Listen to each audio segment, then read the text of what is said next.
This is Colorado's own Channel 2 Daybreak at 7. We're on it. And we are live and local, and thank you for joining us here on Channel 2 Daybreak. I'm Ken Clark in for Chris Parente. And I'm Natalie Tisdale, always glad to have you along, especially here on the last day of 2020. Now in the news this morning, while we're experiencing some mild temperatures in Denver heading to New Year's, take a look at this. If you feel cold just by looking at this video, we understand. This looks like a frozen wasteland. This is Antero Reservoir yesterday, where they had recorded a temperature of 50 below zero. And for those who don't know, that's Colorado, folks. Yeah. That's and I Colorado. believe, Chris, those are little houses down through there? Or is that just the actual lake? Well, I can't tell. It looks like maybe some ice fishing. Maybe a little bit of ice fishing. We're getting sound effects now, too. That's what it sounds like there. That's negative 50. Wait, I see people moving. Yeah, I'm sure it's ice fishing. They're ice fishing? Yeah. That's a couple hours from here, right? You'd probably like that sport, Ken. No, I do my ice fishing at King Soopers. Okay. Yeah, that's cold. It wasn't their all-time record, but 50 below is obviously very cold. All right, so we've got this cold front on the way. There is some snow with it, but it's going to wash out by the time it gets here largely.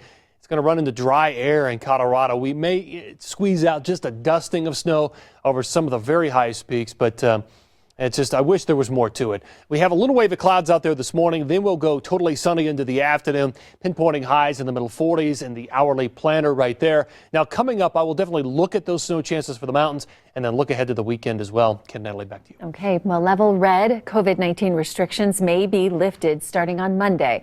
Governor Polis has asked the Department of Health to make that change. Now, he said that the state has seen a decline in transmission for the past 2 weeks. Hospital beds are now below average capacity for this time of year. This means counties currently under red level restrictions will go back to level orange. This is going to free up restaurants to reopen for indoor dining. Well, the state health department is investigating how a different variant of COVID-19 ended up in the small Elbert County town of Simla, Colorado. Do keep in mind that this strain first appeared months ago in the UK. Vaccine makers say that the existing vaccine will still protect against it. So far, one member of the Colorado National Guard has tested positive, and there is a suspected second case among another Guard member. Both are now in isolation. Health workers are checking samples from residents at the Good Samaritan Society nursing home where the two were working. They are trying to figure out if the variant was already present when the Guard arrived 7 days ago, or if perhaps they brought it with them.